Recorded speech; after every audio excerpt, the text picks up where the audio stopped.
ছেলেরা সারা জীবন নিজের কথা না ভেবে অন্যের কথা ভাবে, নিজের মা বাবা, সন্তান, স্ত্রী, এদের কথাই ভাবে। সারা জীবন তো ওদের জন্যই খাটে, নিজের জন্য কখনো কোনোদিন কিছু করেছে ওরা?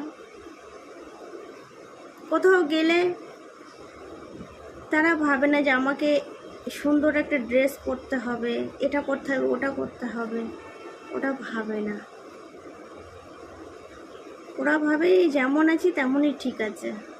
ওরা সবসময় পয়সার দিকেই দৌড়ায়, যে দুটো পয়সা আসলে আমার ছেলে মেয়েটা একটু ভালো খেতে পারবে, আমার বউয়ের হয়তো কত ভালো জিনিস আমি দিতে পারবো, এটা হয়তো আমার বাবা মাকে একটা ভালো জিনিস দিতে পারবো, তাই না?